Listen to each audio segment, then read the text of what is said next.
विद्या भारती की video online class में आप सभी का एक बार पुनः स्वागत है। आज हम कक्षा 8 का नया अध्याय पाठ 2 सूक्ष्म जीव मित्र व शत्रु कि जो सूक्ष्म जीव होते हैं वो हमारे मित्र भी होते हैं, हमारे शत्रु भी होते हैं, हमारे लिए हानिकारक भी होते हैं, लाभदायक भी होते हैं। मतलब हम इस पाठ में सूक्ष्म जीव क्या होते हैं उनके बारे में पढ़ेंगे। सूक्ष्म जीव मित्र के रूप में हमारे लिए उनके लाभदायक प्रभावों के बारे में पढ़ेंगे और शत्रु हमारे लिए जो हानिकारक प्रभाव है सूक्ष्म जीवों के उनके बारे में अध्ययन करेंगे। उससे पहले हम सूक्ष्म जीव क्या होते हैं, उन्हें कितने वर्गों में बांटा गया है, उनके बारे में अध्ययन करते हैं। तो सबसे पहले सूक्ष्म जीव क्या होते हैं। सामान्य जीव आप देखते हो पेड़ पौधे जंतु जिन्हें हम आंखों से सामान्य रूप से देख सकते हैं, लेकिन कुछ ऐसे जीव होते हैं जिन्हें हम सामान्य आंखों से नहीं देख सकते, वो हमें दिखाई नहीं देते हैं। वो हमारे चारों ओर धरातल पर, जल में, वायु में, पेड़ पौधों पर पाए जाते हैं, लेकिन हम उन्हें देख नहीं सकते। तो ऐसे जीवों को क्या बोलते हैं, सूक्ष्म जीव कहते हैं। उन्हें देखने के लिए किसी न किसी यंत्र की आवश्यकता होती है। वो यंत्र आवर्धन लेंस हो सकते हैं, जो सामान्य लेंस आते हैं जिन्हें हम काम में लेते हैं, उनसे देख सकते हैं। और उनसे भी यदि कोई सूक्ष्म जीव है जिनको हम आवर्धन लेंस से नहीं देख सकते हैं, उन्हें देखने के लिए हमें सूक्ष्मदर्शी माइक्रोस्कोप की आवश्यकता होती है। जैसे कवक होते हैं, कवक को हम सामान्य आवर्धन लेंस से, आपने कवक देखा होगा कि जैसे नमी युक्त मौसम होता है तो ब्रेड है, रोटी है, सब्जी है, इन पे फफूंद आ जाती है, कवक आ जाता है। उन कवक को जब आप सामान्य लेंस से देखेंगे तो उसमें आपको छोटे छोटे कण दिखाई देंगे। वो जो छोटे छोटे कण होते हैं वो सूक्ष्म जीव होते हैं, जो कवक होते हैं। तो सूक्ष्म जीव कैसे किसे कहते हैं, ऐसे जीव जिन्हें हम बिना यंत्र की सहायता के केवल आंखों से नहीं देख सकते हैं, ऐसे जीवों को क्या बोलते हैं, सूक्ष्म जीव कहते हैं। जैसे कवक को आवर्धक लेंस से हम देख सकते हैं, उसको देखने के लिए माइक्रोस्कोप की आवश्यकता नहीं है, सूक्ष्मदर्शी की आवश्यकता नहीं होती। जबकि पानी, मिट्टी में उपस्थित जो सूक्ष्म जीव होते हैं उनको देखने के लिए हमें सूक्ष्मदर्शी माइक्रोस्कोप की आवश्यकता होती है। अगर आपको सूक्ष्मदर्शी देखने हैं, सूक्ष्मदर्शी से सूक्ष्म जीव देखने हैं, तो उसके लिए क्या करेंगे, आप थोड़ी सी मिट्टी लीजिए, उस मिट्टी को पानी में डाल लीजिए, उसको अच्छी तरह से पानी में घोल लीजिए। अब उस पानी की एक बूंद को आप कांच की स्लाइड में लेके सूक्ष्मदर्शी से जब देखोगे तो उसमें आपको छोटे छोटे जीव गति करते हुए, हिलते हुए दिखाई देंगे। वो जो जीव है वो क्या कहलाते हैं, सूक्ष्म जीव कहलाते हैं। इसके अलावा जैसे आप तालाब, पोखर, झील, इनके जो पानी होता है उनमें भी सूक्ष्म जीव होते हैं। अगर उस पानी की एक बूंद को आप स्लाइड में लेकर सूक्ष्मदर्शी से देखोगे तो आपको उसमें छोटे छोटे जीव दिखाई देंगे, जो उसमें तैरते हुए दिखाई देंगे। वो क्या कहलाते हैं, सूक्ष्म जीव कहलाते हैं, जिन्हें हम सामान्य आंखों से नहीं देख सकते हैं। तो इन्हें हमें देखने के लिए किसकी आवश्यकता होती है, या तो सूक्ष्मदर्शी की। अगर उनका आकार बड़ा है तो उनको हम आवर्धक लेंस की सहायता से, सामान्य जो लेंस होते हैं उनकी सहायता से हम देख सकते हैं।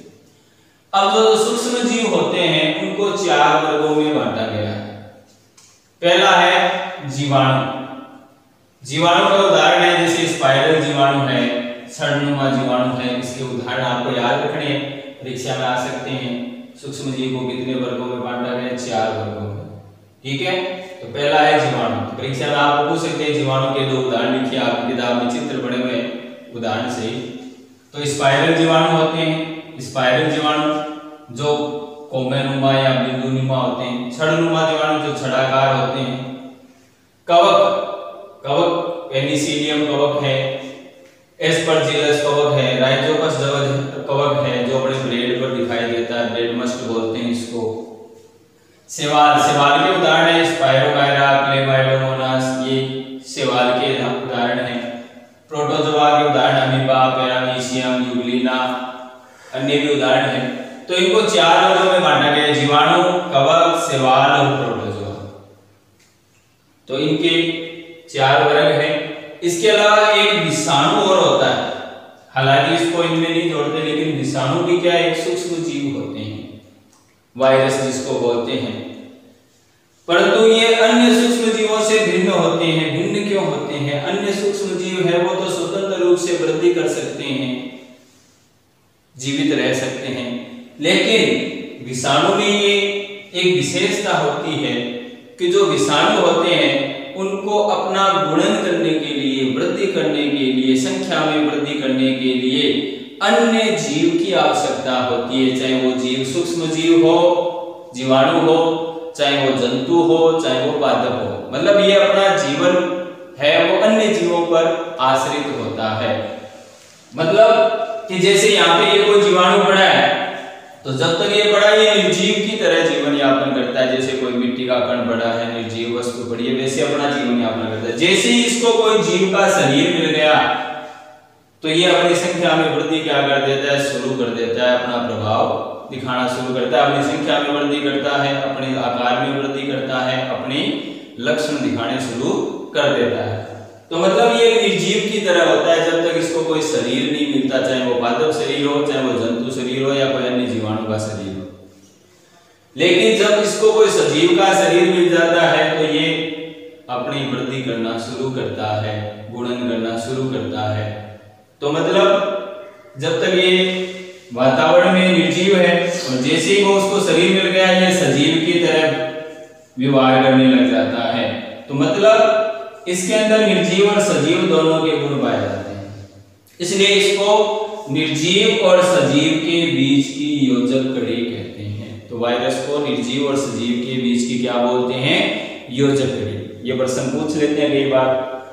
तो विषाणु जो होते हैं, वायरस जो होते हैं, ये सूक्ष्म जीव ही होते हैं वैसे तो, लेकिन अन्य सूक्ष्म जीवों से क्या होते हैं? भिन्न होते हैं।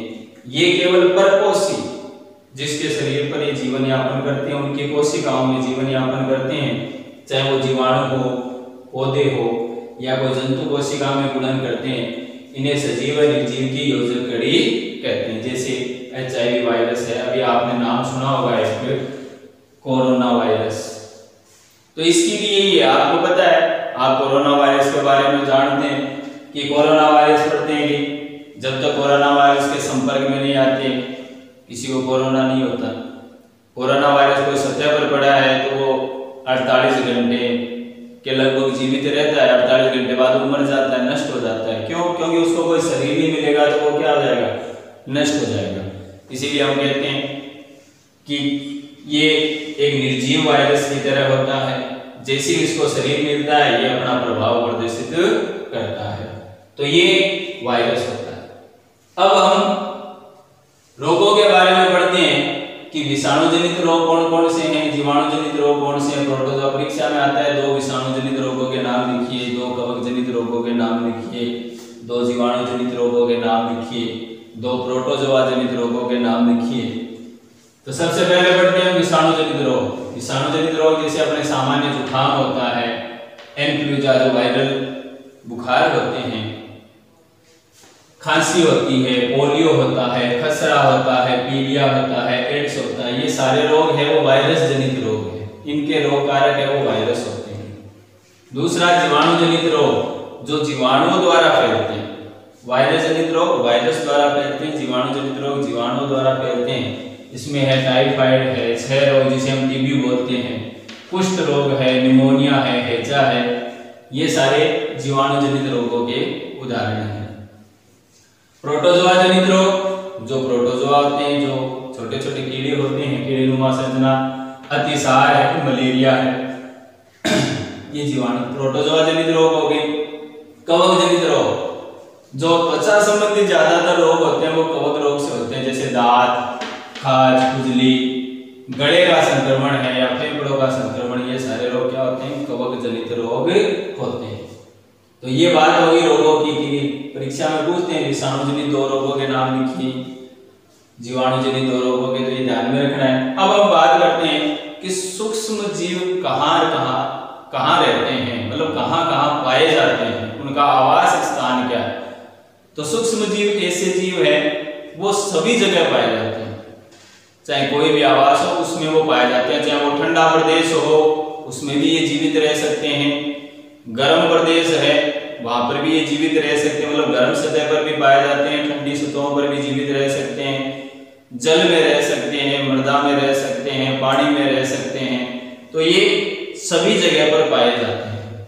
तो सूक्ष्म जीव कहाँ रहते हैं? मरुस्थल में जो मिट्टी होती है उसमें पाए जाते हैं, दलदल कीचड़ है उसमें पाए जाते हैं, बर्फीली सतह चाहे वो बर्फ है ठंडी सतह उस पर भी पाए जाते हैं, गर्म जलवायु गर्म प्रदेश होते हैं उनमें भी पाए जाते हैं, जीवों के शरीर के अंदर और जीवों के शरीर के ऊपर भी पाए जाते हैं, जल में पाए जाते हैं, वायु में पाए जाते हैं। तो ये इनके क्या है? आवास स्थान। मतलब कहने का मतलब सूक्ष्म जीव है वो सभी जगहों पर पाए जाते हैं। अब हम सूक्ष्म जीवों के प्रभाव के बारे में पढ़ते हैं। तो सूक्ष्म जीवों के प्रभाव दो होते हैं, मित्रवत प्रभाव, एक शत्रुवत, यानी एक लाभदायक और एक हानिकारक। तो पहले हम लाभदायक प्रभावों के बारे में पढ़ते हैं कि सूक्ष्म जीवों के लाभदायक प्रभाव क्या होते हैं। आपने अपने घरों में अपने माताजी को शाम के समय दूध में थोड़ा सा दही डालते हुए देखा होगा। तो वो दूध में थोड़ा सा दही क्यों डालती है? उसका कारण ये है कि जो दही होता है उसमें एक जीवाणु होता है जिसका नाम है लैक्टोबैसिलस जीवाणु। उस दही में होता है लैक्टोबैसिलस जीवाणु। वो जीवाणु क्या करता है? दही जमने में सहायक होता है। तो जो थोड़ा सा दही दूध में डाला जाता है तो उस दही में उपस्थित जो लैक्टोबैसिलस जीवाणु होते हैं वो संख्या में वृद्धि करते हैं और जो दूध है उसको दही में परिवर्तित करने का कार्य करते हैं। तो पहला मित्रवत है कि जैसे खाद्य पदार्थों के निर्माण में कई खाद्य पदार्थ ऐसे होते हैं जो सूक्ष्म जीवों की सहायता से बनाए जाते हैं। जैसे केक होते हैं, ब्रेड होते हैं, इडली होते हैं, डोसा होते हैं, जो बनाते हैं इनमें सूक्ष्म जीवों की प्रमुख भूमिका होती है।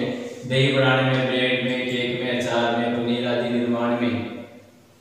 तो जैसे हमने दही का पढ़ा कि दही में लैक्टोबैसिलस जीवाणु पाया जाता है। आपने अपनी माताजी को देखा होगा शाम के समय थोड़ा सा दही दूध में डालती है तो वो क्या करता है? तो दूध को दही में परिवर्तित कर देता है। जो दूध में थोड़ा सा आपने दही डाला है वो दही क्या करता है? उस पूरे दूध को दही में परिवर्तित कर देता है, क्योंकि उसमें लैक्टोबैसिलस जीवाणु होते हैं जो अपनी संख्या में वृद्धि करके और उस दही का किण्वन करके उसे दूध का किण्वन करके उसे दही में बदल देते हैं। इडली भटूरे के निर्माण में दही का उपयोग किया जाता है। क्यों किया जाता है? क्योंकि इडली में भटूरे जो बनाते हैं हम उसमें थोड़ा सा दही डाला जाता है। दही डालने का कारण क्या है कि उसके अंदर जो उपस्थित जीवाणु होते हैं वो श्वसन क्रिया द्वारा कार्बन डाइऑक्साइड गैस बनाते हैं। जब वो श्वसन करता है तो उसमें कार्बन डाइऑक्साइड गैस बनती है और उस कार्बन डाइऑक्साइड गैस बनने के कारण जो इडली होती है, भटूरे होते हैं, वो नरम हो जाते हैं, फूल जाते हैं, जिससे वो नरम हो जाते हैं। जीवाणु या यीस्ट चावल या सूजी में किण्वन क्रिया करते हैं। मतलब चावल हो या सूजी हो, आटा हो, उसमें क्या करते हैं? वो किण्वन क्रिया करते हैं और किण्वन क्रिया में CO2 गैस बनती है, जिससे इडली और डोसा क्या हो जाते हैं? उस कार्बन डाइऑक्साइड गैस बनने का नरम हो जाते हैं। इसलिए यीस्ट का उपयोग ब्रेड में, ब्रेड बनाने में, पेस्ट्री, केक आदि बनाने में किया जाता है। यीस्ट खाद्य पदार्थों में यीस्ट, अब एक यीस्ट जीवाणु है जो सूक्ष्म जीव है। यीस्ट पाउडर बाजार में मिलता है जो केक बनाने में इनमें उपयोग में लिया जाता है, शराब बनाने में। तो यीस्ट पाउडर है वो बाजार में मिलता है जो एक प्रकार के जीवाणु होते हैं, सूक्ष्म जीव होते हैं। तो यीस्ट खाद्य पदार्थों में तीव्रता से क्या करते हैं? जलन। अगर हम थोड़ा सा किसी घोल के अंदर शर्करा में या किसी घोल के अंदर यदि थोड़ा सा यीस्ट पाउडर डाल दें तो वो उसके अंदर तेजी से वृद्धि करेगी और अपनी संख्या में वृद्धि करेगी और वो श्वसन क्रिया द्वारा, किण्वन क्रिया द्वारा कार्बन डाइऑक्साइड गैस उत्सर्जित करते हैं। श्वसन क्रिया द्वारा वो CO2 गैस बनाते हैं। उनकी जो श्वसन क्रिया होती है वो CO2 उत्सर्जित करते हैं, जिससे खाद्य पदार्थ क्या हो जाते हैं? फूल जाते हैं, मुलायम हो जाते हैं। आप मैदा ले लो या आटा ले लो या सूजी ले लो, उसमें थोड़ा सा यीस्ट पाउडर डाल के उसको अच्छी तरह से जैसे आटा बनाते हैं वैसे घोल के अगर उसको थोड़ी देर रख दो तो वो आटा क्या हो जाता है? फूल जाता है, नरम हो जाता है और फूल जाता है। जिससे वो मुलायम हो जाते हैं। तो ये है खाद्य पदार्थों के निर्माण में, दही बनना, केक बनाने में, पनीर बनाने में, अचार बनाने में, ब्रेड बनाने में, इन सभी पदार्थों के निर्माण में सूक्ष्म जीव हमारे लिए क्या होते हैं, उपयोगी होते हैं। अब हम एक दूसरा उपयोग पढ़ते हैं, सूक्ष्म जीवों का वाणिज्यिक उपयोग, मतलब उद्योगों में क्या उपयोग है। तो उद्योगों में जो आपने शराब नाम सुना है कि शराब है, वो जो शराब बनाई जाती है वो भी सूक्ष्म जीवों के माध्यम से बनाई जाती है, किण्वन क्रिया द्वारा। किण्वन का मतलब वैसे होता है सड़ना, कि जब किसी खाद्य पदार्थ सड़ता है तो उसमें किण्वन होता है, जीवाणु होते हैं वो वृद्धि करते हैं। तो जैसे बड़े स्तर पर एल्कोहल का निर्माण करना या एसिटिक अम्ल का जो निर्माण होता है, CH3COH, एल्कोहल C2H5OH, एल्कोहल का सूत्र होता है C2H5OH और एसिटिक अम्ल का होता है CH3COOH। तो एल्कोहल है या एसिटिक अम्ल है, उसका निर्माण है वो जीवाणुओं के माध्यम से किया जाता है। जैसे गेहूं का या चावल या कोई भी फल है, गेहूं हो, चावल हो, कोई फल हो, उनके रस होंगे, उनके फलों के रस होंगे, उनको प्राकृतिक शर्करा होती है, उनमें उपस्थित जो प्राकृतिक शर्करा, गेहूं के अंदर शर्करा उपस्थित होती है, ग्लूकोज उपस्थित होता है, फलों के अंदर होता है। तो जब उस प्राकृतिक शर्करा का हम क्या करेंगे, किण्वन करेंगे। यीस्ट सूक्ष्म जीव, जो यीस्ट होते हैं, वो जो सूक्ष्म जीव होते हैं, उन सूक्ष्म जीवों को डालकर किण्वन क्रिया द्वारा उनको सड़ाया जाता है। किण्वन मतलब उनको सड़ाया जाता है और उससे क्या बनती है, एल्कोहल शराब बनती है। यदि हम आप घरों में भी कर सकते हैं कि जैसे आपने थोड़ा सा पानी लिया, उसमें थोड़ी चीनी डाल दी, चीनी शर्करा ली, तो उसमें थोड़ी चीनी डाल दी, उसमें थोड़ा सा यीस्ट बुरादा, यीस्ट का बुरादा बाजार में मिलता है, उसको थोड़ा सा डाल के आप उसको रख दो कुछ समय के लिए, और आप कुछ समय बाद में, जैसे 12 घंटे 15 घंटे बाद में जब आप उसको गंध को सूंघोगे तो उसमें आपको शराब जैसी गंध आएगी। क्यों? क्योंकि जब उस शर्करा का, चीनी के घोल का किण्वन हुआ तो उस किण्वन द्वारा शराब बन गई हो। तो शर्करा में एल्कोहल में परिवर्तन की क्रिया क्या कहलाती है, किण्वन कहलाती है। जैसे कोई भी शर्करा है, कोई भी चीज का जो रस होता है, उस रस में जब यीस्ट को पाउडर डाल के उसका किण्वन कराएंगे तो उससे क्या बनेगी, शर्करा। तो शर्करा के एल्कोहल में परिवर्तन की क्रिया को क्या बोलते हैं, किण्वन कहते हैं। अब परीक्षा में पूछा जाता है कि किण्वन की खोज किसने की थी, तो उस वैज्ञानिक का नाम था लुई पाश्चर। वैज्ञानिक का नाम क्या था, लुई पाश्चर। कब की थी, 1857 में। कब की थी, 1857 में। शर्करा होगी, उसमें यीस्ट पाउडर डालेंगे, उसका किण्वन होगा, किण्वन से क्या बनती है, एल्कोहल के निर्माण। तो आज हमने जो दो मित्रवत उपयोग लाभदायक प्रभाव पढ़े, अगले वीडियो में हम अन्य जो लाभदायक प्रभाव है और जो हानिकारक प्रभाव है उनके बारे में अध्ययन करेंगे। तब तक आप इसका अध्ययन करें, इन्हें याद करें। धन्यवाद। जय हिंद, जय भारत।